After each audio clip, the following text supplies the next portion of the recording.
Welcome to Rewitched, a charmed 1998 rewatch podcast. Join us on our journey as we recap, examine, and critique the series episode by episode from the beginning. We'll be keeping our podcast spoiler free, so we welcome fans new and old to join us in watching and reflecting on one of our favorite shows. Currently, we're on season 3. I'm your host, Jess Sabanko. And I'm your host, Mia Sobanko. Now let's get into this week's episode. This week, we're discussing Season 3, Episode 13, Bride and Gloom.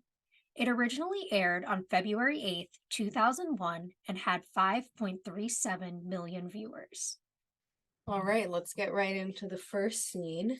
So we start out this episode in the manor, and it's Phoebe's room, and it's nighttime. Phoebe's in there watching Kill It Before It Dies and eating popcorn. She's smiling and tearing up, watching like the final scene of the movie. And then when Billy and Sally Mae walk off into the trees, Cole appears into her screen, and Phoebe is shocked. And he's like, "Phoebe, hi. Just a little trick I learned from the Demon of Illusion. What am I doing in here? I wasn't sure how you'd react. I thought this might be a safer way of letting you know I was back, for good." And then he smiles, and she is not happy. She's just very shocked and confused. So he's back! He made it, finally. I know. We've been waiting for this moment. We have been. Every episode, we're like, is Cole coming back? Yeah, when is that gonna happen? And here he is. Wild appearance. I know, like that was the last way I was expecting. I love though that they still incorporated, her favorite movie being like part of the show, part of his appearance, Yeah, and like the way that when they were first like starting to talk and he like brought it up and stuff and like was manipulating her with it, and now like he's like, I'm just gonna pop up in the movie. Yep. Knowing she was watching it and everything, that was beautiful. Honestly, couldn't have done better. But also, like, how did he know she was gonna watch it? She probably watches it every fucking night. I don't know how he knew. Honestly, doesn't make too much sense to me. Also, I didn't know he could like shimmer in between, like inside and outside of films and things like that. Yeah. I guess like, he does say he learned it from the Demon of Illusion, but it's like, so then can any demon who can shimmer do that? Just be able to come in.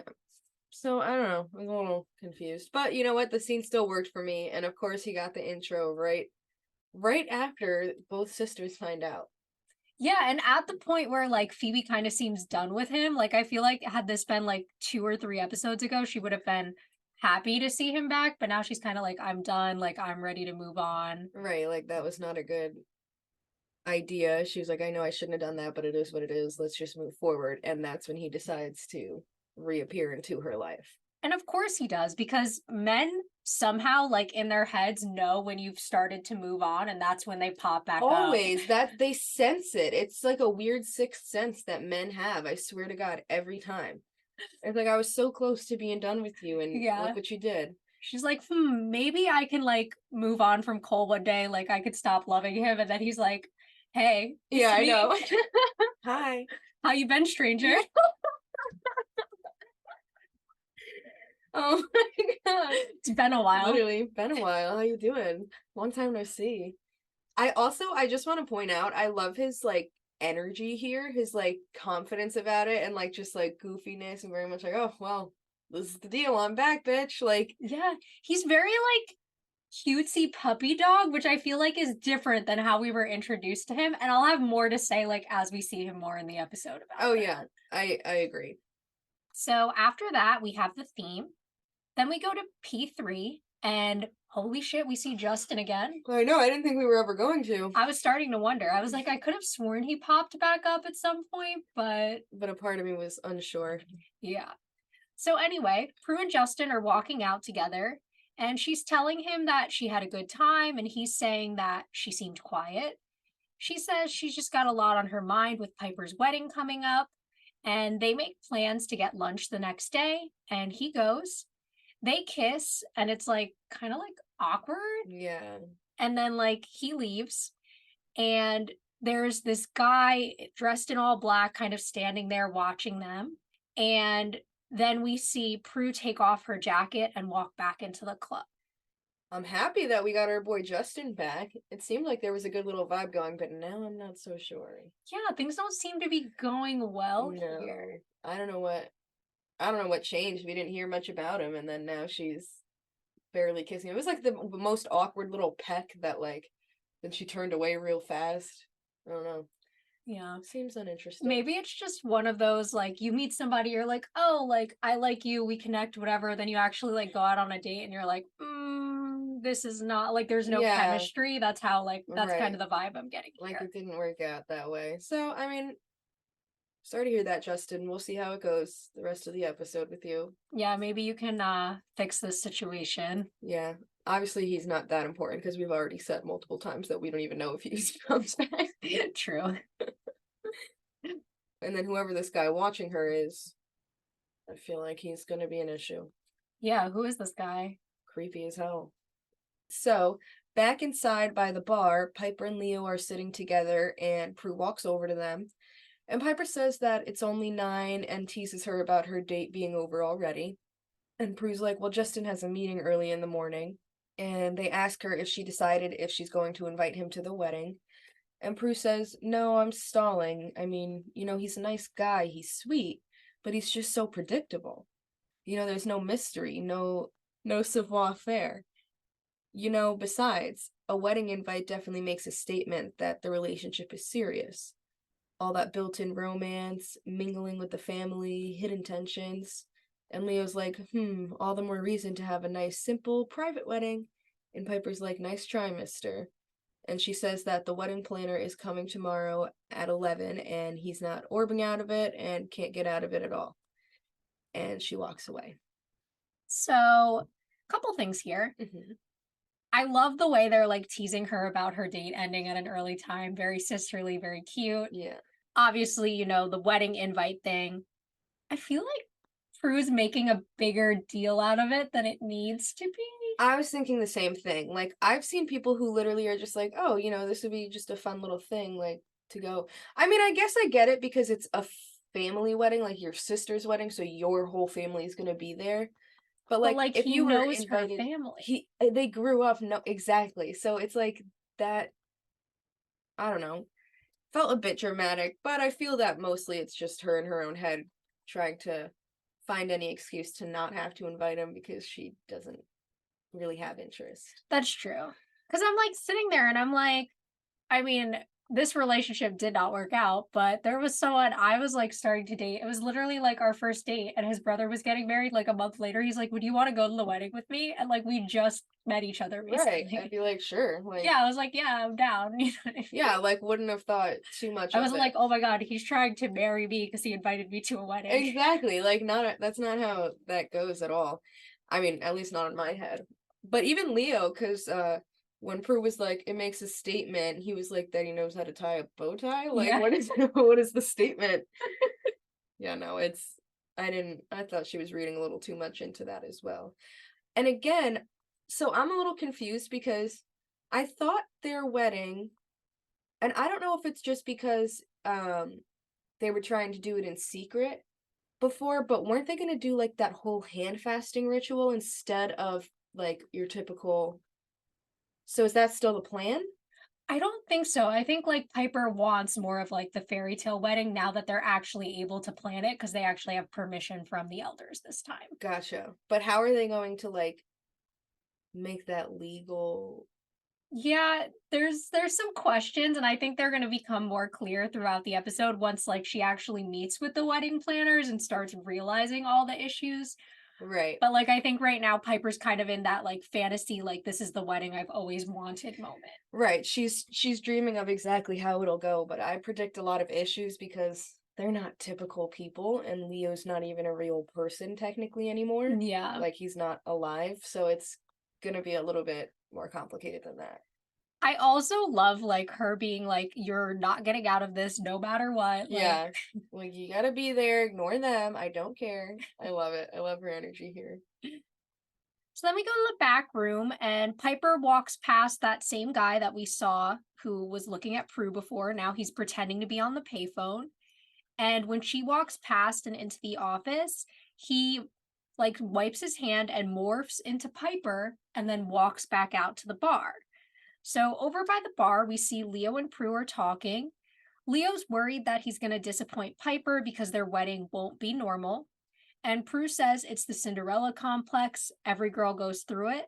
I've been dreaming of this day my entire life. And Leo's like, Piper's wedding? She's like, no, mine. I mean, I'm the oldest. I'm supposed to do everything first. I'm supposed to talk first and get braces and get a boyfriend and find a husband. Then fake Piper walks over and asks to borrow a lipstick from Prue. Prue's kind of like, why? But gives it to her anyway. And then she leaves. All right, so I'm not sure why this guy is trying to take her lipstick and what he's trying to do, but now it's very clear that he at least is a demon, so Yes. see how that goes. And yeah, I guess they pretty much just made clear exactly what we were just talking about. The whole Cinderella complex. Everybody wants that dream perfect wedding, and unfortunately it just won't be that way. I don't see that happening here. Yeah. I have a feeling it's not going to work out. And not just because I've seen this episode before. Yeah. But they just have way too much going on. As far as the Prue aspect of this, as the oldest sister, totally relate. It's always like very weird to me when like you guys who are obviously younger do things before me, and I'm just like, I mean, I didn't have like an actual boyfriend until I was what, like 25? Yeah. Like, So like all of seriously. you guys dated before me. Like I would like go out with people, but it would be like for like a month. Like it would never be like we were actually like together. Right, it never went together for that long. Yeah, I never really thought of it that way. I guess you are the one that can relate to that the most. I mean, I don't really. I'm the second youngest sister, so I don't. Yeah, and like I think about sometimes how like Ash is gonna get married before me, and it's like, yeah, like I want Ash to be happy and be married, but like I'm the oldest. I'm Yeah. supposed to get married. Right, you're like, it's supposed to be me. Yeah, but I guess, I mean, Prue's feelings here do make sense. It's just a little bit like, very happy for you, but also like, this is weird. This isn't how things were supposed to go, you know? Yeah, exactly. So now back in the back room by the payphone, the guy morphs back into himself and then blinks out with the lipstick in his hand. And over by the bar, Leo is telling Prue that she should let Phoebe off the hook since she came clean and doesn't want him back in her life anymore. And Prue is very concerned that he'll try to kill them again. So I forgot we were having this whole little drama between Prue and Phoebe and things being probably pretty tense between them lately. I'm looking forward to seeing how their energies intertwine in this episode. Yeah, definitely. I remember at the end of the last episode, we were a little bit worried that their relationship kind of might revert back to some old patterns. And I guess here we're seeing, I'm not sure exactly how much time has passed between like this episode and last episode, but it seems like Prue definitely hasn't let go of the tension with Phoebe yet. And Leo being kind of like the peacekeeper, which kind of is something he has in common with Piper. Right. Is trying to fix that situation and kind of defend Phoebe. But I also get where Prue is coming from in being worried that Cole might try something because she obviously doesn't trust him. Right. Of course, the concern is still there, and it makes a lot of sense. Obviously, Leo, it's kind of his responsibility to be not mediator, but he tends to pick up that role being that he is the, protector for all of them, the guardian, the guide, that's his responsibility. And he does play that part very well. And I think that's something we've talked about before. And it's sweet that he doesn't just care about like, Piper's situation, like he's here trying to help all the sisters get together and be more connected. And based on the way this conversation sounds, and he's like, you should let her off the hook a little bit. She's probably been pretty rough towards Phoebe lately. And that doesn't surprise me. It definitely sounds very Prue to be a little bit cold. And I get the concern, but I wish they would just discuss it and then like what's done is done, like you gotta give her a little bit of credit now for at least telling you and trying her best to move forward with that, because what else can she do at this point? Yeah. So hopefully we see them kind of maybe mend those things a little bit in this episode, because I'm not sure exactly how things have been. So I didn't really know how to label this next location, so I'm just going to refer to it as like this forest, like altar area. So we see that warlock guy walk over to this altar, and he kneels in front of it and closes his eyes. Then we see Priestess Dantalion teleport in, and he bows to her. She asks if he was successful, and he hands her the lipstick and says she's as beautiful as you said she'd be. And Dantalion asks if he's certain that this has touched her lips. He says, absolutely, I watched her all night.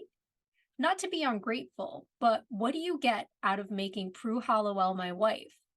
And she's like starting to make a potion and says, I'm a humble servant of the source, Sile. I get nothing other than the benefits we all reap whenever good is turned evil. And he says, still, for all the unions you've consecrated, it seems you should get something, especially for this one. And then we see her put like a live scorpion into the potion. And she's like, there is a spoil that intrigues me. The Hallowell Book of Shadows is said to be the most magical of all tomes. Evil can't touch it. Although turning Prue evil should turn her sisters and their book evil as well. Their magic's interconnected. He says, well, then I'll get it for you myself as a token of my gratitude. And she puts the potion on his lips as he kneels in front of her. And she says that his first goal is to get Prue there so that she can perform the ceremony, and that he needs to kiss her so that the potion will paralyze her. Then she'll marry them, and Prue will turn evil. A lot of exposition there at the end. Way too much throughout this whole scene here. I definitely have a couple concerns and confusion. I wonder if that's like a thing that's going to last in the future, that turning one of them evil turns them all evil, and the book. I'm pretty sure we've seen them turn into like demons and warlocks before and go through that, and that doesn't really affect the other sisters or the book or anything. I think it's because the other times it's happened, they've been like possessed by a specific evil force as opposed to like legitimately turned evil. Does that make sense? Yeah, fair enough. But I just wonder if that's like something that is consistent, Yeah. I mean, should we even mention the like weird, like forced marriage idea going on here? Like, we're just gonna paralyze her and then you're gonna marry her? I know. Like, how romantic. Like, yikes.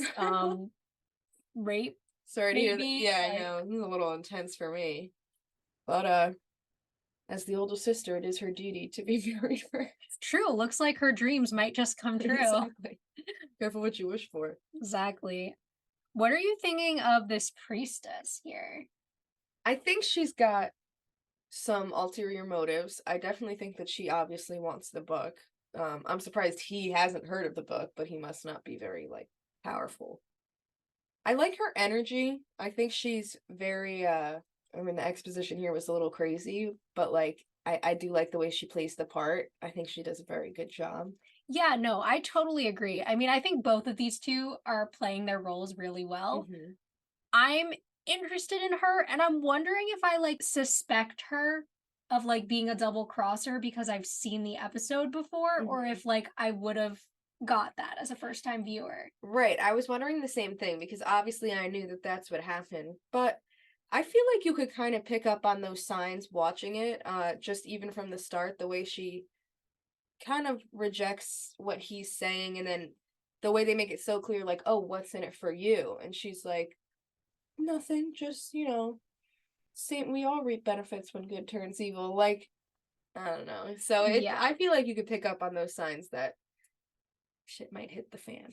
And like it's weird, but also like the way he's so like respectful of her almost makes me like feel sorry that she's gonna betray him, because he's like, oh, I'll just get the book for you. I like know. I'm like, you're being a nice guy, but you're also forcing someone to marry you. Like Yeah. there's some strange things going on here. Definitely evil, but I wonder where this respect comes from. Like, is she so much higher up than him as a priestess versus like being just a regular warlock? Like, I don't know. I guess like in the hierarchy of demons, she's up there versus him. And like my guess And like this is just based on like what we've been seeing. I don't think warlocks rank that high. Like I'm pretty Mm-mm. sure like they're on the same level as like lower level demons. I think so too. Yeah. I mean, I'm sure there are certain ones that Are more powerful and Right. therefore get more respect. But right, but it seems like warlocks are not super worrisome, or not worrisome, but like not very highly ranked. yeah. Which could be interesting because I think that when there are powerful warlocks, like we saw Ames 2 episodes ago, Yeah. they get underestimated, I think, because of that Right. by other evil beings. They do, for sure. So, now back at the manor in the dining room / stairway area in the morning, Piper is coming down the stairs, explaining to the planners that she wants to come down the stairs and keep things traditional. Then the woman asks about a flower girl, and Prue says that she could ask Kate, and Leo's like, great idea, maybe she could bring some of her fairy friends, or trolls, even better. And the woman says, trolls? And Prue's like, right, our father's side of the family is very short. Horrible cover. Horrible. I would have just been like, he's just joking. No, literally. Like he doesn't like her dad or something. I know, like I wouldn't, you gotta cover that up way easily. And then Piper says that they'll skip the flower girl. And then the woman starts talking about flowers leading up to the altar, and then asks Piper how many guests there's gonna be. She says probably 50 or 60.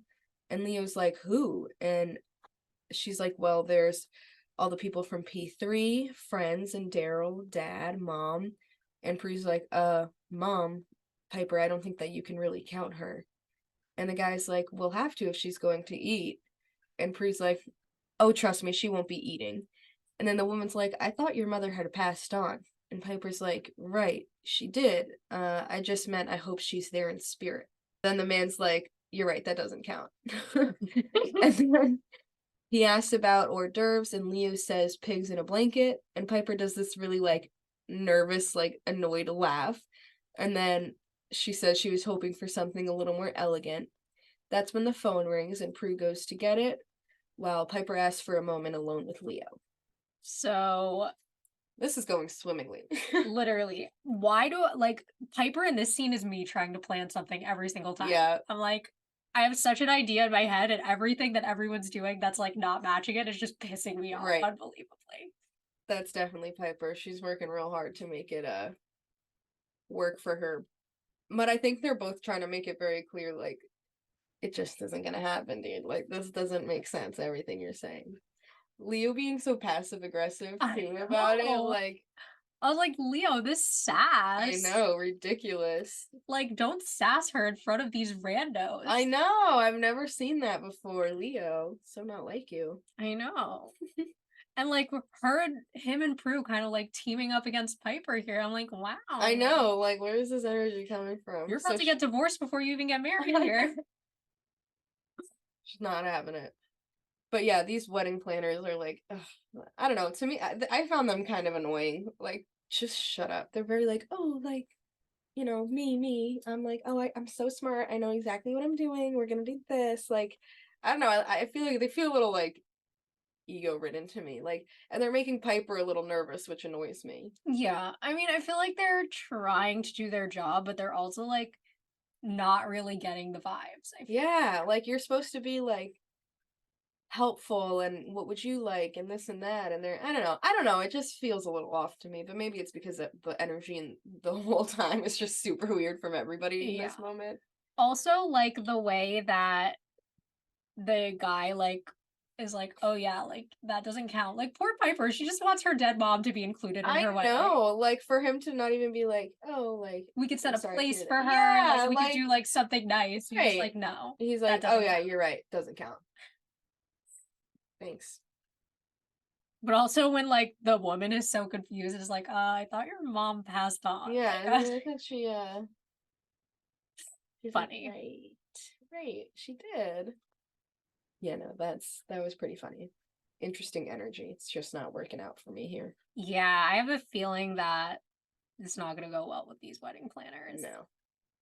Don't see them lasting very long. Poor Piper. She might have to say goodbye to this dream wedding. I know.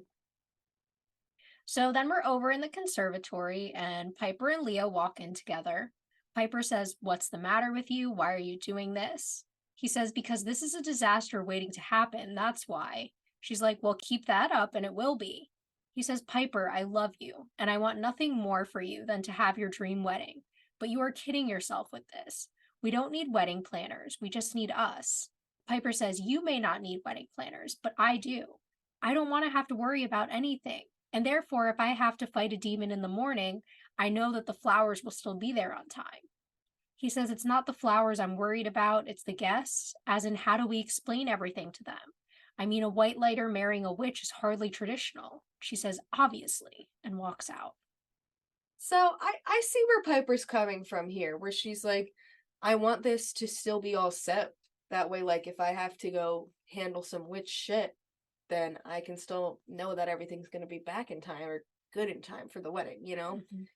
I definitely understand that feeling, but I also, like I said, I understand where Leo's coming from too, where it's like, it's just, it doesn't make any sense. It just won't work, you know? Yeah, and I get him feeling that way. And I feel like it's one of those things, and maybe he's tried and we just haven't seen it, but like, it's not okay to disrespect your partner in front of other people. Like, have this conversation, talk about it, explain your side, but like, don't like shit on all her ideas in front of these wedding planners. Right. Yeah, I didn't like the way he was going about that. And like, even if you feel like she won't listen to you, right? Maybe like have a conversation with Prue and Phoebe. Here's another way to get Prue and Phoebe in a room together. Have a conversation with them, and then all four of you can sit down and talk Right, about it and right. explain to Piper. Come on, Leo, I thought this was your job. Literally. Like, I'm a better white lighter than you right now, Yeah, Leo. Jess is about to take over. All right, so now in the entryway, Phoebe walks down the stairs in a hat and a jacket, and she walks past Prue, who is hanging up the phone with Justin, saying that she'll meet him there. And Prue's like, "Hey, Phoebe," and she's like, "I'm running late for school." And Prue asks if she wants a ride, and says that maybe they could talk and try to put the whole Cole situation behind them. And Phoebe's just like, I gotta go," and leaves. And then Piper walks in, and she's like, "Okay, tell me the truth. Do you think I'm overdoing it with the whole wedding stuff?" And Prue says nothing. And then she's like, "Hello, Prue." And Prue's like, "Why is Phoebe going to school without her books?" And Piper's like, "Why is Prue not answering Piper's question?" And she's like, "Maybe because she doesn't want both of her sisters not speaking to her." And then she says she has to go meet Justin and ask for her lipstick back. And she's like, Piper's like, "What lipstick?" And Prue's like, "The one you borrowed last night at the club." She says, "Wasn't me." Prue's like, "Right, I must have gotten you confused with another Piper. Okay, you have fun with what's going on here because it looks great. Okay, bye." And she runs out the door. I love this whole situation altogether. All three of them, so sisterly. So sisterly. Such a sisterly moment. It was so cute. But yeah, no, I wonder where Phoebe's going because Prue's definitely a little suspicious of her right now. Yes. And I assume she's going to go deal with the whole Cole of it all. Or B plot of the episode. Yeah, that's my assumption too, which Mhm. is obviously why she couldn't have Prue give her a ride, because otherwise I Exactly. think she would have said yes. I think so too. Also, like, the Prue and Piper little interaction really works for me. You know, it's kind of that moment where it's clear what Prue's feelings are, but like she's like, I don't want to upset you by Right. saying it. So like I get that, and it Yeah, works no, for me. I respect that. It works for me too. And she's like, maybe the way she subtly was like, "Well, because I don't want you to hate me too." Like, pretty much says it all. Yeah.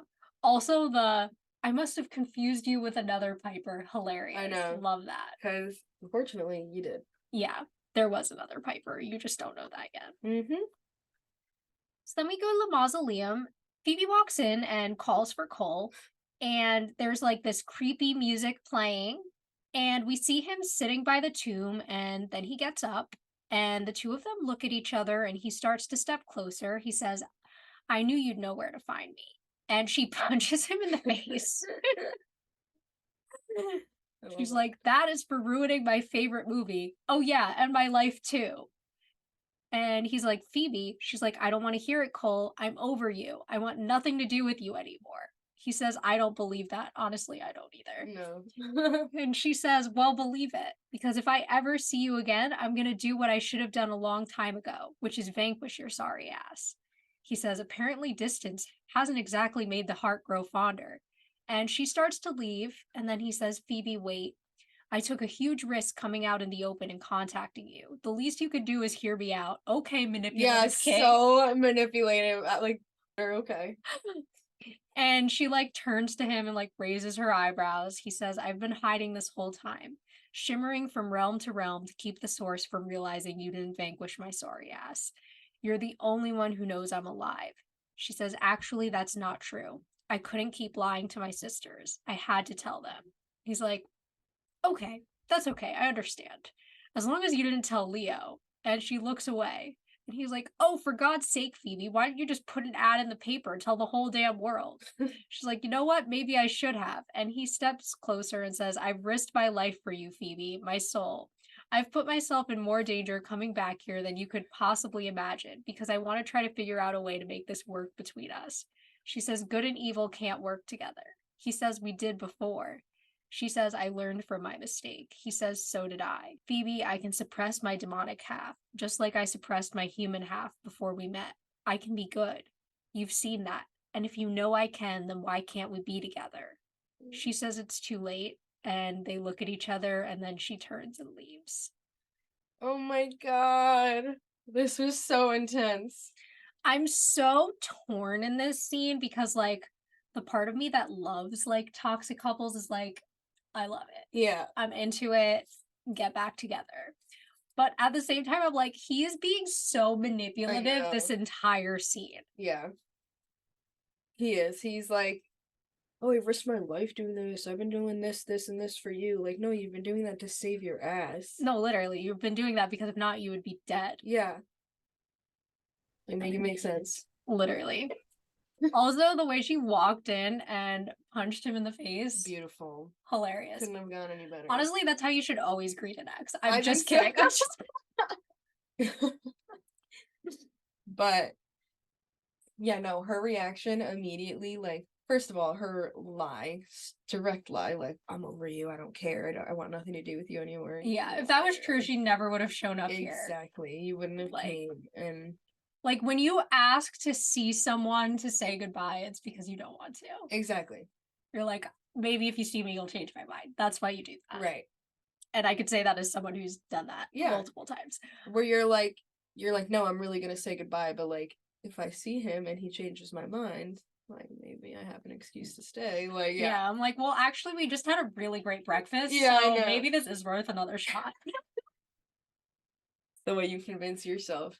Yeah, I see her kind of doing that here. And he is being definitely a little manipulative and gaslighting her this part. But I do believe that he genuinely loves her and genuinely, like, it is sweet that he came back and, like, really is sure, like, I can do this. Like, I can do this for us. I can make it work for us. Like, stop it right now. Yeah, that's the thing, right? Because it captures my heart. I'm Yeah. like, ugh, I'd fall for all of this. I But at know. the same time, like, as an outsider watching the situation, I'm like, as Phoebe's, like, friend, right? I'm like, no, don't Yeah. take him back. I'd be like, yeah, I'd But be if like, I was Phoebe, I'd be right in there. I'd be Oh. like, let's kiss right now. I know, I'd be all over it. All over it. I know, I'm very proud of her for being as strong as she is. I guess the circumstances are a little different because it's not like he just, screwed her over a little bit. Like, he literally tried to kill you guys. He was a demon. Yeah. It's a little more complicated. And I'm interested in, like, Cole's kind of idea that he can fight, like, the evil within him. I know. It's interesting, and I want to see kind of where that goes and if that'll become a continuing storyline. Me too. I wonder if that's something that he really does go for and if we see him be good, Mhm. So obviously depending on how this works out and turns out with them, maybe we'll see. Yeah. So now at the restaurant, Justin walks over to the table where Prue is already sitting and thanks her for meeting him and then kisses her hand. And he sits down and says that he should sell his car, but he likes having something not so predictable. And Prue's like, so you don't think of yourself as predictable? And then he's like, me? And then the waiter brings over a fancy wine bottle that he reserved and was like, predictable? Hardly. And she smiles and she was like, because this is fake Justin trying to trying to win her over. Yeah. So he's sucking her right in. Yeah, you definitely notice the difference in his energy here. It's pretty clear that this isn't the same guy. Yeah. And Prue is very confused, but is very pleasantly surprised And it's also until she like, finds out. how is Prue falling for this again? Like, this is almost an exact like recreation of the scene where the genie possesses the guy she was going on a date with last season. I know. Like, they're even in an outdoor restaurant. I'm like, we're doing the same thing here. Yeah, like you ought to Like, know this something's up. complete personality shift should be a clue to you that something's off here. Yeah, usually their intuitions are very smart and leads them to where they need to go, but not when it comes to Prue and her dates. Nope, Can't see it coming. never. So then we're at the manor on the front porch, and Phoebe gets there, and we see Justin standing by the door. And Phoebe's kind of like, "What are you doing here?" And he says he's picking up Prue for lunch. And they go in, and Phoebe calls for Piper. And Justin asks if something's wrong, and Phoebe says she isn't sure, and then asks Piper where Prue went. And Piper looks at Justin and then says she doesn't know. She thinks she's at the restaurant. And he says that he told her he'd pick her up. And then they realize that it obviously wasn't him who called for her to meet him and look at each other. Yeah. So now Piper and Phoebe know something's up. And it's too late. Yeah. The deed is done. It Or it's is. about to be. So this kind of works for me, him showing up there and then them kind of having that slight realization. But I don't have too much to add here. It's just kind of like a... Yeah, it's kind of pushing the plot a little Right. bit. So back at the restaurant, Justin is refilling Prue's wine, and she stops him and tells him that she has to go to work this afternoon. And then her phone starts ringing, and he like puts it down and says, "How important can it be?" And so she declines the call, and he asks for a favor, and then says, "Last night when we kissed goodbye, it was, I don't know, not great." And she was like, "Yeah." And he's like, "Well, how about we try it again? See if we can't do it a little better." And she looks down, and then he's like, "Come on, what's the worst that could happen?" And then he leans across, and they start kissing, and then the room starts spinning, and suddenly when they pull apart, they're in that altar forest place, and the priestess is right there behind them. Dun dun dun. And then Prue's like, "Where am I? I can't move." And then he morphs back into Zyle and says, "My apologies." And then the priestess walks over to them and she says, "It's true. Every bride is beautiful on her wedding day." Prue's beautiful all the time. Exactly. So, make it make sense. But I feel like could have been her first clue. How important could it be when the phone's ringing? Well, think about your life, Prue. It could be pretty important. No, literally. I would never, like, if I saw my sisters calling me and I lived like them, where they're faced death like almost every day or on a weekly basis, if someone was like, "How important could I be?" I'd be like, "Oh, you have no fucking idea. Like, I gotta take this call." But question, and maybe this is, I don't even know if you'd know. Did they have caller ID on cell phones then? How if I know? Because I'm like, did she know it was them calling? Oh, I guess maybe not. Well, I feel like But a it phone says number the phone would come number up. either Yeah, way. Like, I so would think, or yeah. even like contacts. No, there was no contact list. I don't know. I didn't have a cell phone in 2001. I wasn't alive in 2001. So I wouldn't know either. Also, like, they just spun out of the room and disappeared in front of this restaurant full of people. Yeah, another just like blatant use of magic in Yeah. front of people. Like, oh, these people are just sitting right next to us, and next thing you know, they completely vanish. Yeah. But that's... Also so unattractive that he was low-key begging for a kiss. I know, that was like, That if gave me someone... the ick. If someone were to do that to me, I'd be like, okay, yes. Like, he asked and she was kind of like, and he was like, "Come on," and I was like, ugh. Yeah, I know. That's not attractive. For all you men out there, Yeah, begging for a kiss is not cute. Kind of a turn off. just like take no for an answer. Yeah. Or like, I mean, she didn't even say no, but like her very clear disinterest. Yeah, should have. I mean, I guess I get it because he kind of had to in order to get his job. Well, yeah, done, he's a but, like, demon, so right. But like the idea of it actually happening, I'd be like, ugh, yeah. I hate that. And like, Prue's kind of like confusion there. Mm-hmm. And then the little wedding day thing from the priestess. I know. Here we go. So then we're back at the manor in the dining room. Phoebe's scrying, and Piper walks in with the book and asks if she found her. Phoebe says not yet, and Piper says they're screwed, and Phoebe says not yet. Then Leo orbs in, and Piper asks what he found, and he says nothing. Phoebe says, okay, now we're screwed. And Leo says that the elders support the shape-shifting warlock theory, but they can't find Prue. But also that she can't be dead because they'd be able to sense that no matter how evil is interfering. Then he starts saying that like their powers have grown, so evil's has too. Not really sure when that became established, I know. okay. Then he says that they need to figure out why the warlock wants Prue alive. And Phoebe says it can't just be for her powers because, then he could just kill her. And Leo says unless it's an upper level warlock, which wants, Phoebe says, all of our powers. And Piper says they still have no idea how to find Prue. Leo says it's too bad you vanquished that demonic bounty hunter. He could have helped. And then Phoebe gets a look on her face like she has an idea and then gets up. Then Piper asks where she's going. And Phoebe's like, I have a hunch. Wait for me. And then she leaves and Piper like gives Leo this confused look. That felt like a bit of a stretch, bringing up the whole bounty hunter thing. Like, Yeah. Leo would never... Like, Leo would never suggest working with a demon. Exactly. He wasn't even about it when that happened. No, literally. And like the whole Four Horsemen's episode, like Leo would never suggest working with a demon again. It was obviously just to try to pull a connection to Cole. Yeah, it was just so like, oh, Phoebe could have this epiphany about Cole. And it's like, that was so out of character for Leo. It was. It didn't add up. But like she could have just, like they could have just made it so she thought about that, like, maybe a demon could help. Like that, that's, they didn't have to come up with some excuse to make that happen. But whatever, I guess. I'll take. Yeah. Smart that they have the whole theory of the shape-shifting warlock, that they know for a fact Prue's alive at least, and, that they think possibly they're after all of their powers and that's why. So, not too much here, just a lot of them kind of trying to figure stuff out. Exactly, yeah. So now in the altar place in the forest, Prue is laying on a stone, asleep in a black shirt and skirt. And then the priestess puts a veil over her and asks Zyle if they should begin. And then he says he's ready. So she puts up her hood and she puts her hand on his shoulder and holds the other one over Prue.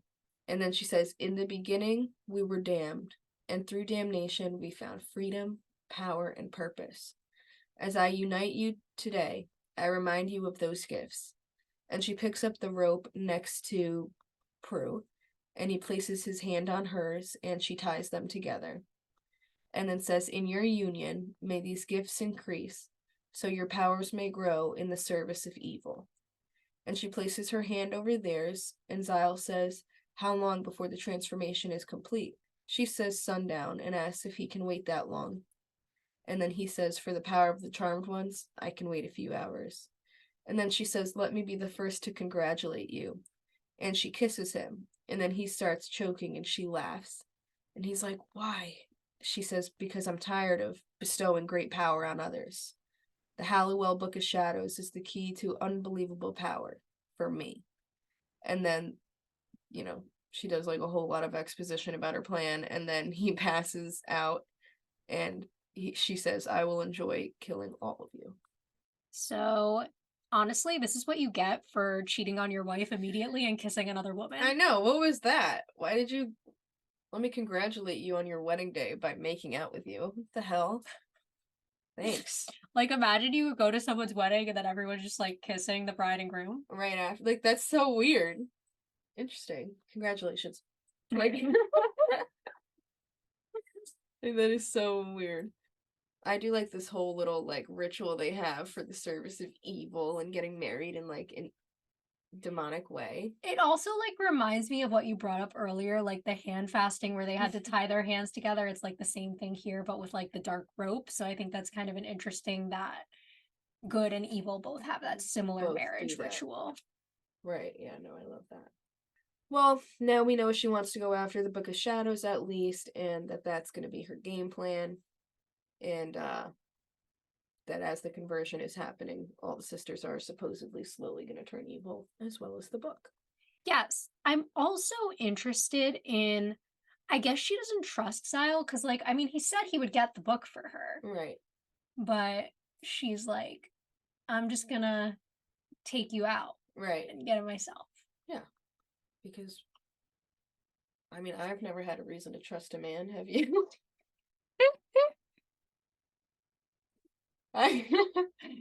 I'm not gonna disagree Yeah. with that statement right now. Sorry, listeners. We're in a men-hating phase right now, so we apologize. Yeah. But Sorry. also we don't. Sorry, not sorry.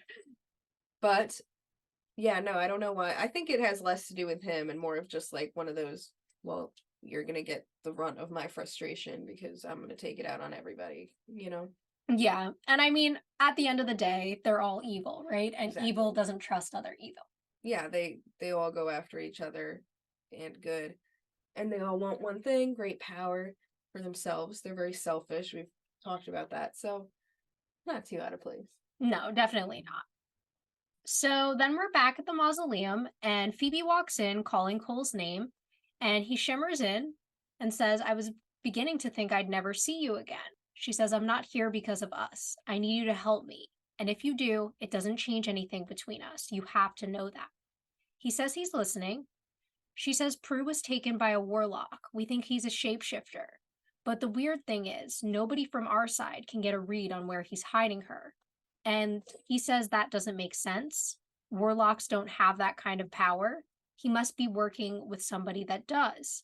Certain dignitaries have the power to shield their activities. Demonic judges, dark priests, anyone who needs privacy for rituals. She asks what type of ritual, and he says it could be anything. He says they may want your book. We all want your book. She says, really? He says, I wanted the book at first. She says, well, how can we find out who wants it now? He says, I could check around, but I'd risk demons finding out I was still alive. She says, I want my sister back. He says, no matter the cost. She says, I want my sister back. And he steps closer and says, I'm doing this for you. Know that. And she turns away for a second, then quickly like turns back and like grabs him and they start kissing. And then she pulls away and he's like, I'm really confused. And she's like, me too. I don't know where that came from.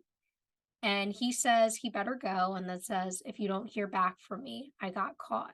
And they look at each other and he shimmers out. The manipulation right before the kiss, insane. I know. No matter the cost? Are you sure? I'd be risking my life. I'm doing this for you. Okay, dude. No, I know. But still very sweet that he was doing it. And it's so weird that he was doing this whole manipulation thing to get her back. And then once she kind of gave in a little bit there and he realized there actually was a chance, he kind of switched up. Like he kind of became happy and was like, oh, okay, like I don't have to keep acting like that. You know, like he seemed like just like, oh, now I'm confused. Like, is this happening? Like just giddy about it, you know? Mm-hmm. Which is kind of cute. It's also like kind of like how we're talking about how like evil has like this ego and this selfishness. Mhm. Like everything he's doing is because he wants Phoebe back. It's not actually because he's good and wants to help. Exactly. It's not because he wants to help Prue and make sure that she's okay. He could care less about Prue. It's just for Phoebe. Yes. And I think he's confused about why she doesn't have that same thing because he's like, no matter the cost, like you just want Prue back. Yeah. He doesn't get that emotion, you know? Mm-hmm. He only feels it for Phoebe, and that's something I'm starting to pick up on from him, and I wonder if that is something that changes in the future, if he can actually become good and do things for good, or if it's all going to be out of this, like, lust and love for Phoebe, you know? Yeah. So I'm looking forward to see how that goes. Me too. Mm-hmm. Also, like, if you don't hear from me, I got caught. Yikes. I know. Sad. But I mean, I guess I'll give you some credit for putting yourself in danger to help Phoebe. Even if your motivations are selfish, you are ultimately doing something good by trying to find Prue.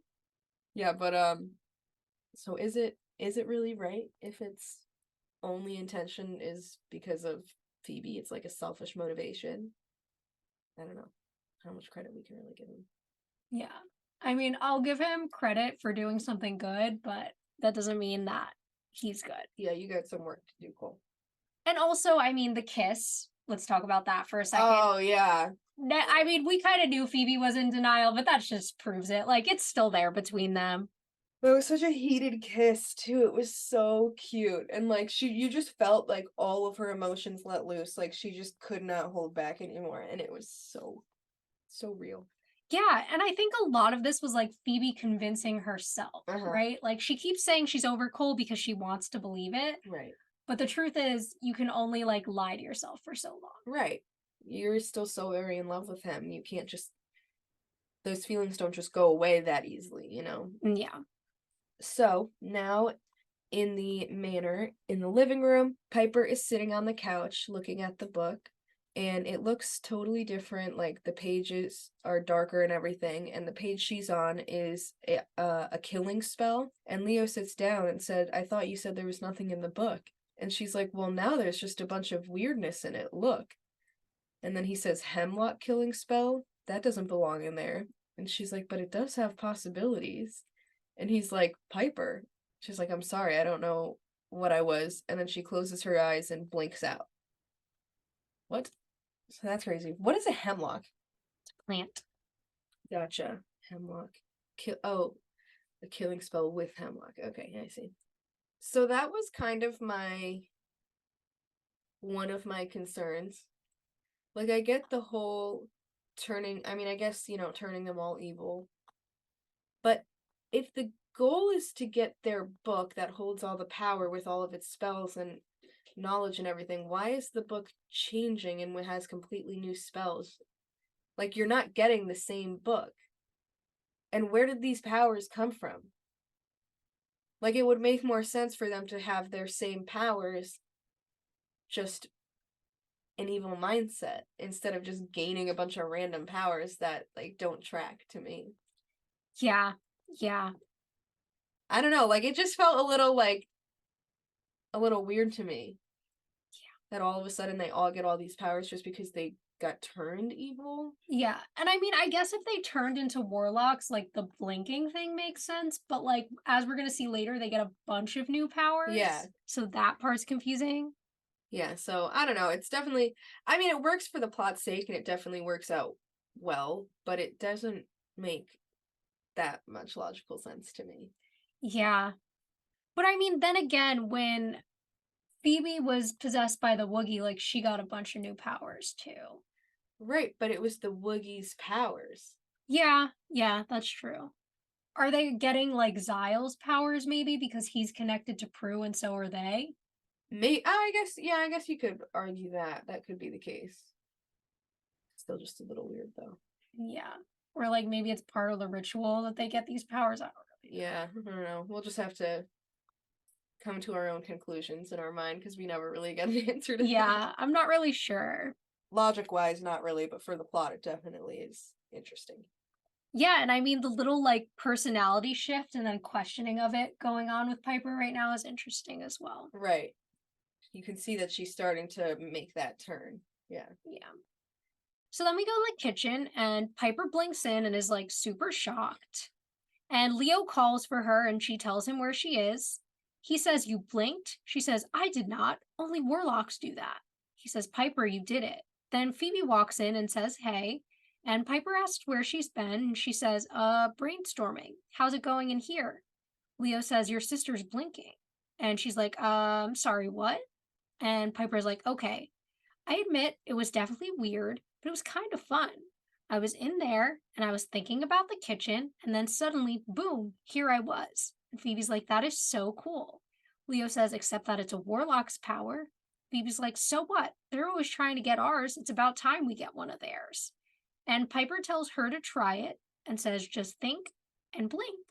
So Phoebe does it, and then Piper smiles and does it too. And Leo's like so concerned. And then Piper calls from the other room, "Catch us if you can." And he walks towards them. Then we're in the conservatory, and you could see that the sisters are having so much fun with this. And Leo says, "Do you realize how serious this is? You're blinking. The book is changing." Piper says, "Maybe we're blinking because of the book." He says, "The book is changing because of you. It is an extension of you." And Piper says, "Huh, I should care about that. But I don't." And then walks out, and Phoebe and Leo follow her. I love their whole little energy here. Like, you could see the evil just clicking faster and faster, and them just having the time of their lives with, like, this new power and new mindset. I love it. And Leo is concerned, poor guy. Yeah. And you could just tell that, like, Holly Marie Combs and Alyssa Milano are having so much fun with this. Oh, yeah. They're definitely having a great time acting this out, I think. Yes. You know, I would too. Yeah, definitely. Also, I mean, Phoebe's thing, right? Like, warlocks are always stealing their powers. They should be able to steal theirs too. Totally agree. Yeah, I agree. Honestly. Though, would that make them evil? Because then they'd be power hungry, like how demons are. Exactly. It would be like a consequence kind of thing, or Yeah. what's it called? Personal gain. Personal gain. That would be like a personal gain thing. Yeah, that's true. So they wouldn't be able to, I guess, technically, but obviously in this moment they don't really have to care because they're evil now, I guess. Yeah, pretty quick shift. I like the way we see kind of this concern at points, but the clear idea that they're leaning a little bit more into the evil. Right. They're starting to kind of give in more and more. You can see that happening. Definitely. So now in the entryway, Leo says, "This is what I was worried about. Whoever has Prue is reaching you too." And Phoebe's like, "Okay, I can tell this really upsets you, Leo, but I gotta tell you, I really like this whole think it and it happens deal. I mean, just think of the time we could save not chanting." And Piper agrees, and then Leo says, "Piper, Phoebe, you have to fight this." And then the doorbell rings, and they go get it, and Leo's like, "For Prue's sake, stop." And Piper says, "Don't tell me what to do." And then she goes to open the door, and Leo tells Phoebe that he needs her help. And she's like, "I am so tired of helping people." And then she turns around, and the wedding planners walk in, and the woman says that she has sketches for her, and Leo tries to send them away, but Piper says they're welcome in. And then the man starts talking about the menu, and Piper cuts him off and says, "I want pigs and blankets." And they look very shocked, and then they start laughing, and the woman's like, "It's nice to see a bride who still has a sense of humor this close to the big day." And Piper's like, "No, I want pigs and blankets." And she lifts her hand and waves them, and the man turns into a pig with a blanket over it. And then the woman starts screaming, and Phoebe laughs, and then says, "Marie seems very scared." And Piper says, "I always had her pegged as an ice queen." Phoebe says, "What a great idea." And she waves her hand, and Marie is covered in ice all of a sudden. And Piper says, "Now there's a freezing power with a kick." And Leo says, "Have you lost your minds?" And Phoebe's like, "Oh, get on board, Leo. Whatever this is, it's fabulous. You can't imagine the freedom, the power." And Leo says, "Phoebe, that's evil talking. You have to fight it." Phoebe says to Piper, "What did you ever see in him?" She's like, "I don't know. He is kind of a stick in the mud, isn't he?" And then she's like, "Oh, another great idea. May I?" Piper's like, "Be my guest." And then he starts to tell them to think of the power of 3, but Phoebe transforms him into a stick in the mud. And then Phoebe says, "Look at all the fun we've been missing." And Piper says, "This is just the beginning." And then they walk away. And then we see, it cuts to the forest place, and Prue and Sile are both asleep on the altar now, and the priestess removes Prue's veil and says, "Just the beginning." I feel like that was so unnecessary. Yeah, I know, that didn't need to be added in They're there. just like, we want to repeat the line, so let's add in this little cutscene for no Yeah, reason. for no reason at all. I mean, we already knew what was going on. You didn't have to show that, but thanks.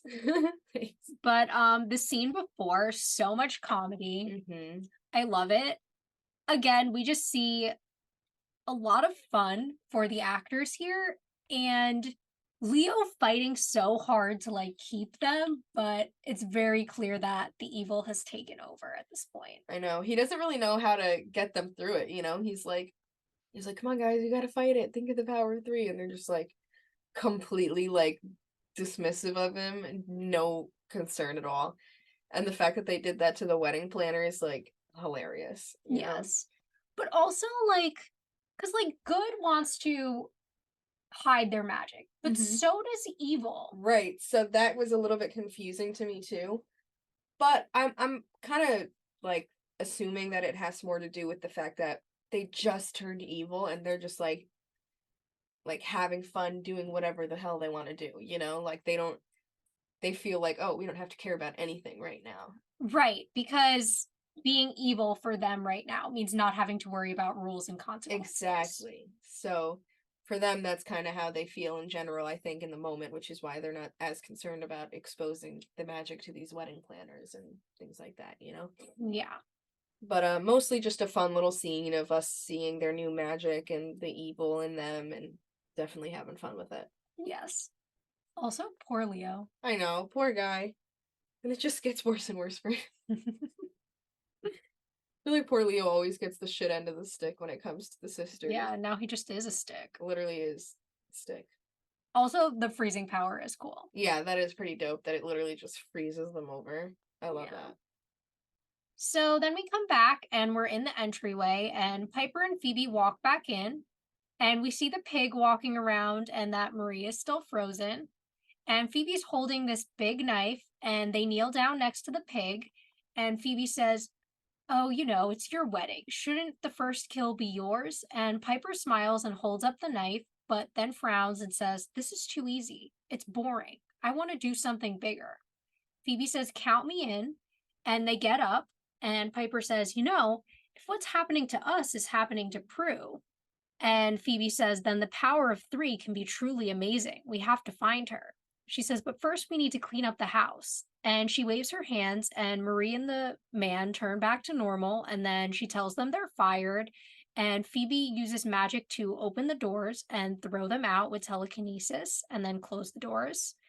Then they turn to Leo, and Piper changes him back, and he asks what happened to Craig and Marie. And Piper says they scared them. And Phoebe says that they need to find Prue. And Leo's like, "Good, Phoebe. Focus on that. It'll help you resist the evil." She says, "The only thing we're resisting is the desire to rip you to pieces and have you for lunch." And Piper says, "But if you help us find Prue, we'll leave you alone for the moment." And then Leo hears the white light year jingle, and Piper says, "Leo, ignore them. What do they know? They're backing a losing team." He says, "They're revoking my assignment." She says, "What? They can't do that. You haven't done anything wrong yet." He says, "You did. You gave in to evil. You've relinquished your right to a white lighter." And he orbs out, and Piper says, "Oh no, he's gone." Then she smiles and says, "We're free. No more obeying the rules, considering the consequences, none of that crap." And Phoebe says, "Time to find Prue and go for broke."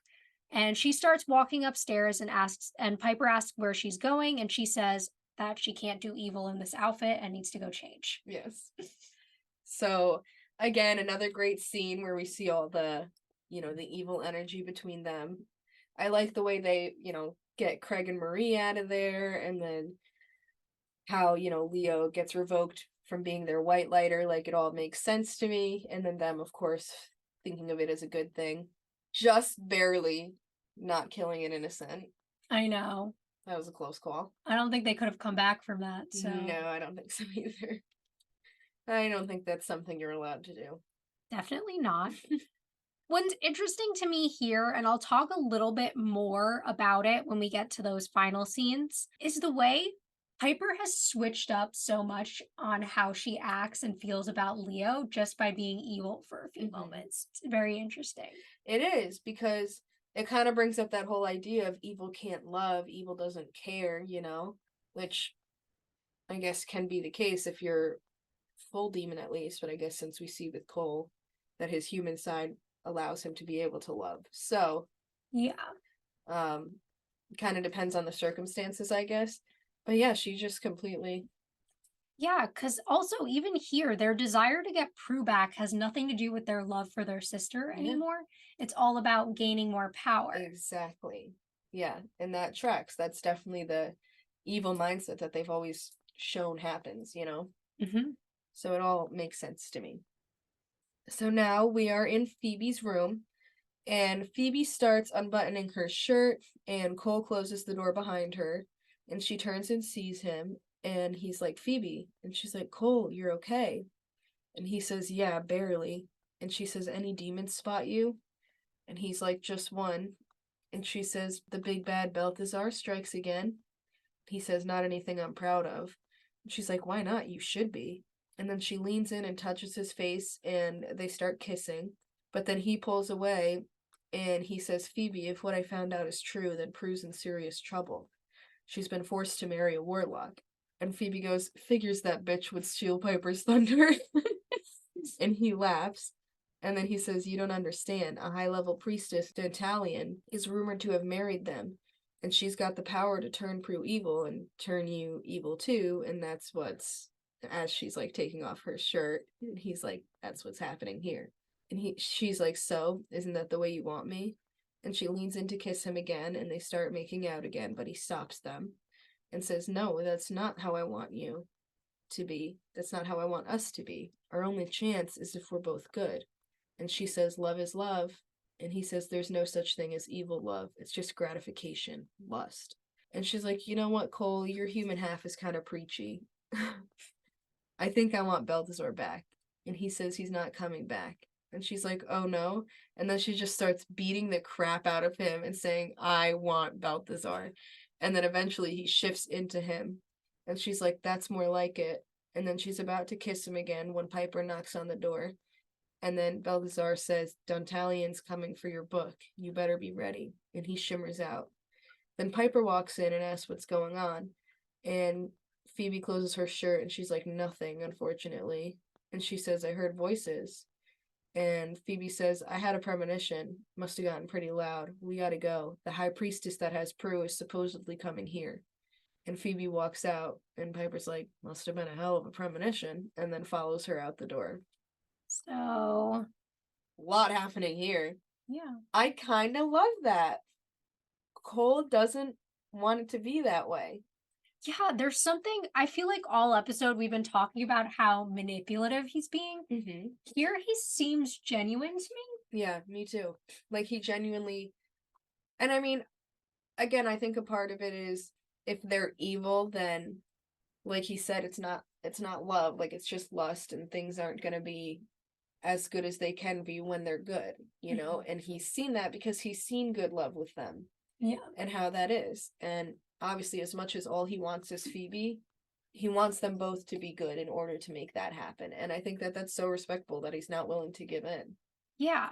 There is this little bit of like concern for Prue, even though it's clear he doesn't like Prue, right? Because even when like Phoebe's like, oh, that bitch, like he like laughs like he's, Yeah. but he is like, no, like this is really bad. Yeah, like your sister's in a lot of trouble. Like, that is actually probably the only time we've seen some concern from him towards her or someone else, you know? Yeah, I mean, I feel like Prue's always been kind of number one on his I'll kill Prue if I have to. Yeah, to like, take out the charmed ones. Yeah, we could get rid of Prue. She's the last one that matters to me. Yeah. But I Everyone mean, else on my Cole's mind. saying the thing we've been talking about this whole time, like evil can't love. And I feel like we've gotten different answers. Yeah.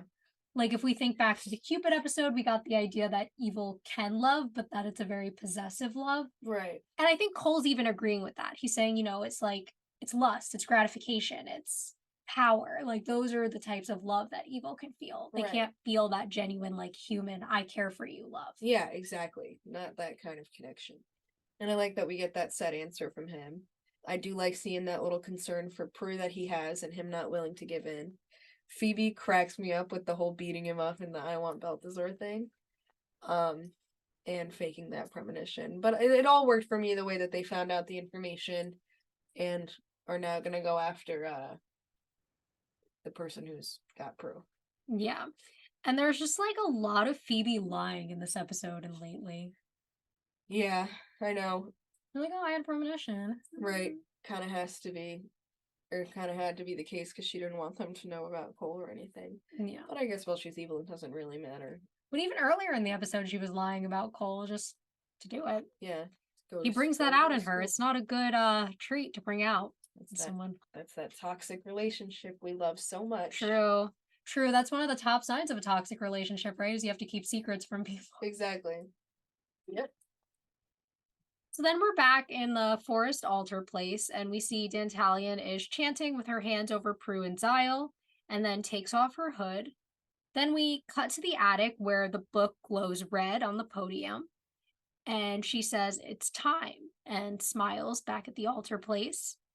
Then in the attic, she teleports in and walks up to the book and picks it up. She says, "That was easy." And Piper walks out and says, "Too easy." Then Phoebe comes up from behind her and kicks her, and she falls to the ground. And they're kind of like holding her there. And Piper says, "Where's our sister?" And Dantalion says, "I can help you. I can teach you evil. You're new at it. You don't know how to realize its full potential." Piper says, "I don't know. I think we're getting the hang of it." And Phoebe says, "Want to see?" Piper says, "Where's Prue?" She says, "Kill me and you'll never see her again." And Piper says, "So maybe we should just torture you." And she turns Dantalion's hand to ice and she's screaming. Then Phoebe tells her to shatter her hand and picks up a candlestick. Piper says, "Last chance." And then is like, "Fine," and smashes her hand. And Dantalion screams and like gasps. And Phoebe says they can do her other hand and then her feet. Piper says, "Actually, we can work our way up piece by piece to your head." And Phoebe asks where Prue is again. And just then Leo orbs in and says, "I just couldn't leave like that, Piper." Her and Phoebe both turn to him. And when they do, Dantalion grabs the book and like teleports out. And Leo's like, "What's going on?" And Phoebe says, "Well, you just helped her to escape. That's what's going on." And Piper turns him to ice and tells Phoebe to smash him. So she like karate kicks him and he breaks into like a million little pieces. And then Piper walks over them and it's all like crunchy and disgusting. So she just killed her fiance. Yep.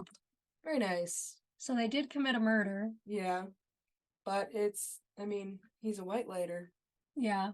You can't die, right? Although being frozen and shattered might be a different story. Yeah, I'm not really sure. I know, I'm not sure how this works. R.I.P. question mark? Yeah, perhaps. It was good having you, Leah. Yeah. I guess Piper doesn't have to worry about planning that wedding anymore. I know. Phew. The concern is all gone. No more worries. Now they're planning a Worked out just how she wanted it. That's the dream, really. But I like this whole situation with the Italian where they're like torturing her to try to find out where Prue is, and then she gets the book. Like, I like the whole. Yeah, I think the one thing that she and Zyle both weren't considering about turning all the charmed ones evil is they're super powerful and you're giving them more powers. Exactly. You're making them even more powerful and turning them so that they're not like, they don't have to be concerned anymore, you know? They don't care about consequences. Like, you thought it was going to be as simple as getting the book, but no, they obviously want to work together now and get as much power as possible. Like, Yeah. should have considered that. The source better look out. Oh yeah. It'll be the perfect time to go after him. So now back in the forest or altar place, Dantalion is flipping through the book next to Prue, and she's in a lot of pain. And then she says, "Death alone will not suffice, my dear bride. Not anymore. Not after this." And then she finds the page on Dark Priestesses and says, "Welcome to my hell." Anything to add there? I mean, I feel like she didn't really say much. Yeah, again, this wasn't really adding Unnecessary. anything. She just kind of like Looking through the book and talking. Yeah. Like, we already saw that she has the book. I guess we're seeing that she's going to do something with it, Yeah. but like, I don't know. It wasn't that interesting to me. yeah. All right. So then we go back to the manor and we're in the stairway and Phoebe and Piper are walking down and Piper says, "So what are we supposed to do now?" And Phoebe's like, "I don't know, kill innocents?" And Piper's like, "No, I mean about Prue. How are we supposed to find her without the book?" And Phoebe's like, "Shouldn't you be mourning the loss of your beloved Leo?" She's like, "Phoebe, I'm serious. This is one pissed off priestess, and if she kills Prue, she takes the evil power of 3 along with her, and we won't stand a chance." Phoebe says, "Good point. We have to find Prue." "Wait a minute. We're warlocks, right? We should be able to blink wherever we want." She says, "But we don't know where we want to blink to." Phoebe says, "We don't have to know where, just to who." "To Prue. I mean, isn't that how Leo's orbing power works?" And she's like, "Yeah, but his power was jammed. He couldn't find her." She says, "That's because he was good and we're evil." And they look at each other. Now we got a plan for them. But yeah, them being evil, they can now blink to Prue just by thinking of her. I kind of like the way they had that as their solution to finding her. Yeah, It worked for me. and it does make sense because they have a power to power connection to Prue. I think if Mhm. Prue was random, I would question it. Because I'm Right. like, there's no way warlocks can just think of someone and appear to them, but because they share that Right. magical like link, it makes sense to me. Agreed. 100%. Also, like what are we supposed to do now? I don't know, kill Kill innocents? Like, Hilarious. it's so funny. Love that. So, now back in the altar place, Dantalion is doing a spell, and then Piper and Phoebe blink in and they see Prue. Then Dantalion says it's too late, I've got the book.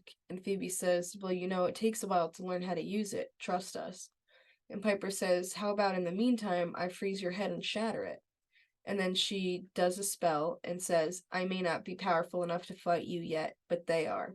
And she waves her hand, and Prue and Zyle wake up, and they start walking towards them.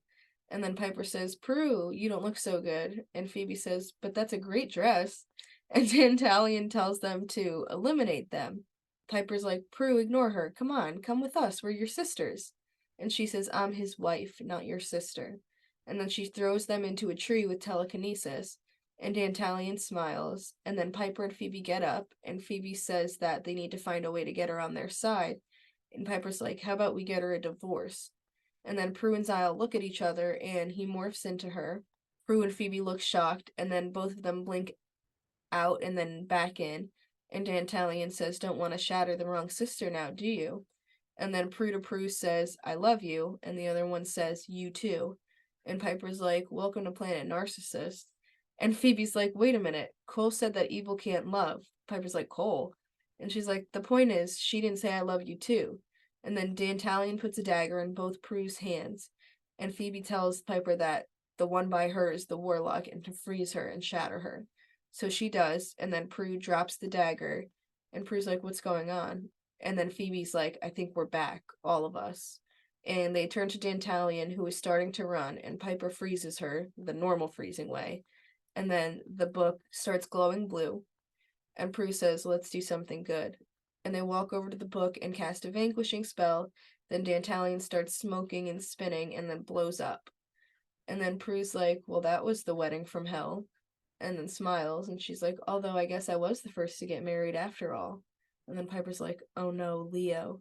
And Prue's like, what? And Phoebe's like, we killed him.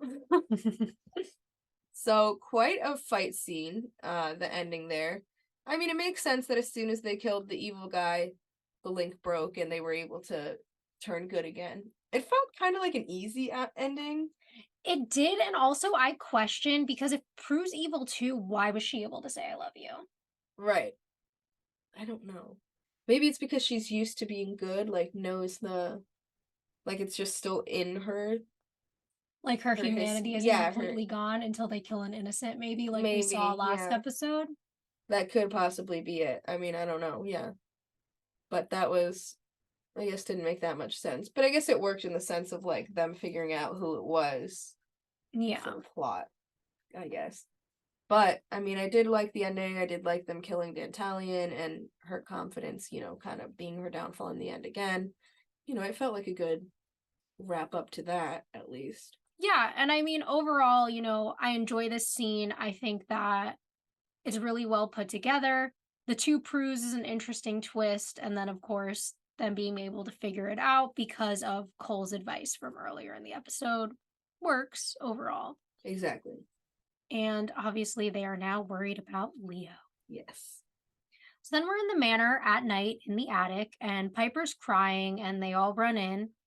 And they see that the like little pieces of his body are gone, and Piper just drops to the floor while Prue and Phoebe look down at her.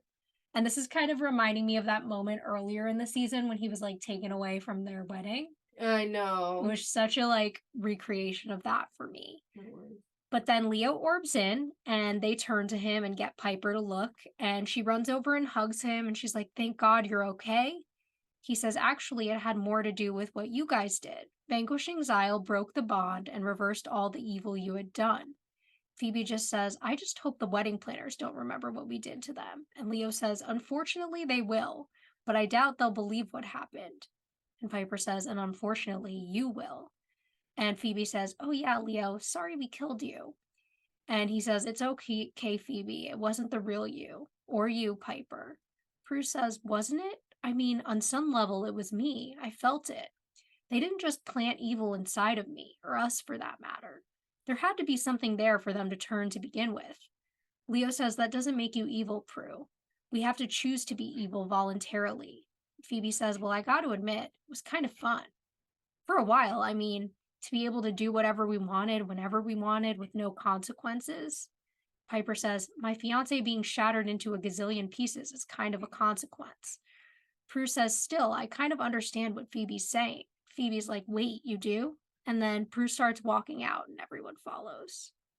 This was cute. That was such a recreation of that moment from their wedding where Piper broke down and then was like so happy to get him back.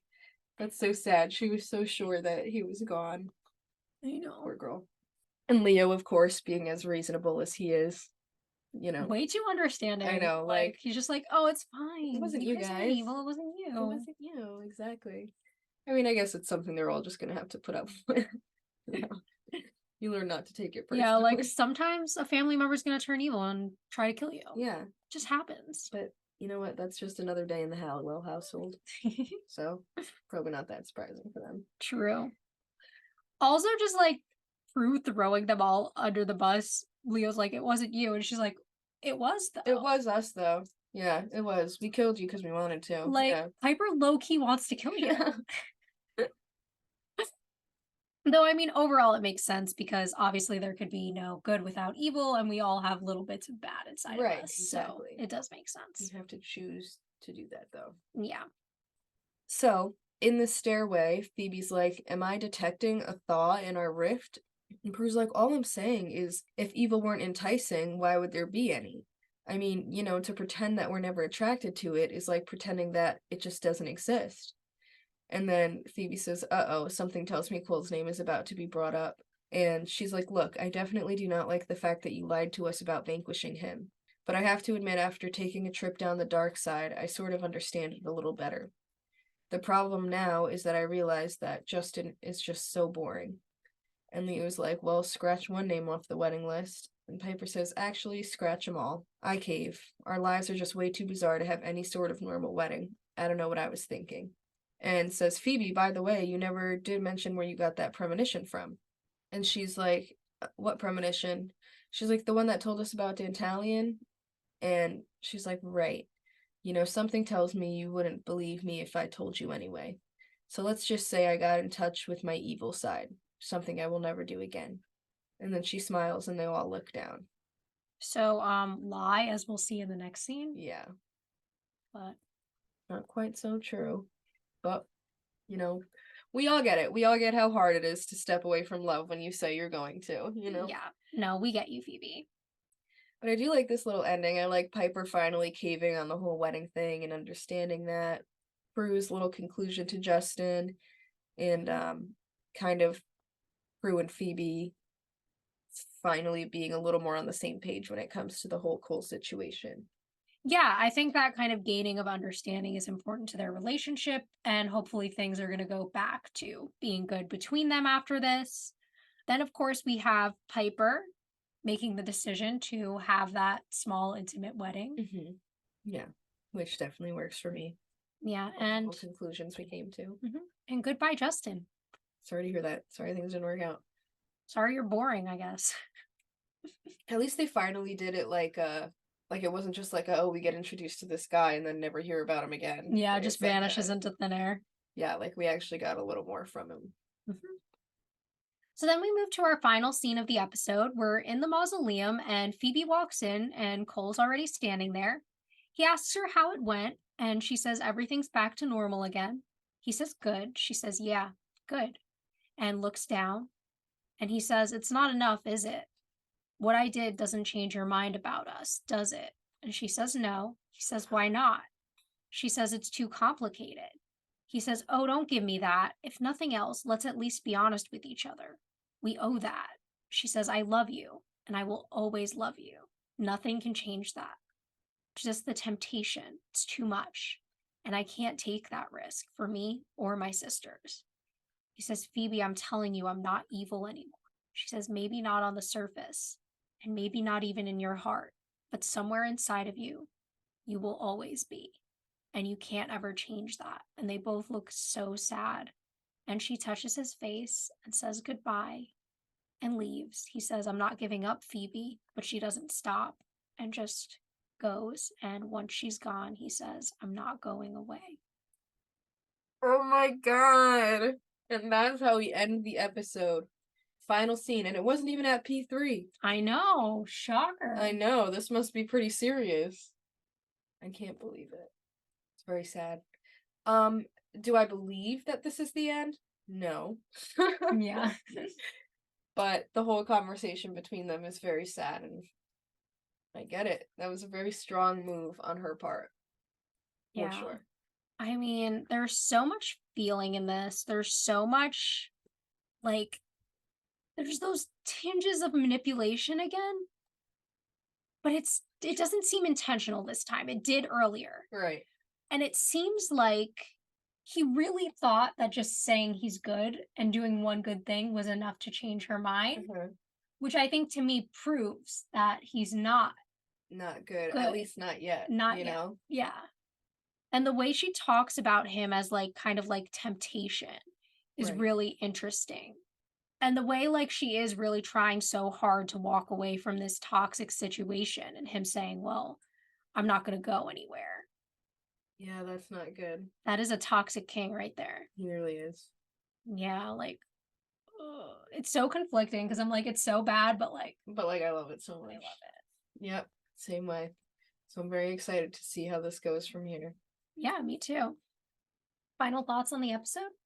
I think there were definitely some things that didn't add up, didn't make sense, but I feel that this was more just supposed to be like a fun episode, and then Cole coming back was kind of supposed to be like the important aspect of it. So I didn't hate it, I liked it. It was just definitely had some issues, but overall it was a very fun episode. We got a lot with the whole Cole situation, and I'm very excited for everything to come. Yeah. This is one of those episodes that I always remember as being very enjoyable to watch, and I did enjoy watching it. Right. But it's one of those that, like, when you look at it closely, there are a lot of issues, clearly. Right. A lot of flaws. Like you said, I mean, season-wide things going on. We have, obviously, the return of Cole, this idea that he's not going to give up on the relationship with Phoebe. I mean, Prue got married, so we had that. We clearly see that Piper and Leo's wedding is getting closer. Right. And Justin is gone. I mean, Prue's little relationship that we saw is now over, and I wonder if that means she's going to connect with someone new, or we're going to go back to the whole Prue not being interested in dating thing. Right, it's been going back and forth for a while there throughout the season, so I'm definitely interested to see where it goes from here, Mm-hmm. Thanks for listening to this week's episode. If you want to reach out to us or follow us on social media, we're on Instagram and TikTok at rewitched_pod. Or you can send us an email to rewitched.pod@gmail.com. Also, if you would like to subscribe to our Patreon, we have several monthly tiers available at patreon.com/rewitchedpodcast. Either way, we appreciate you listening and hope you'll join us back next time for Season 3, Episode 14, The Good, the Bad, and the Cursed.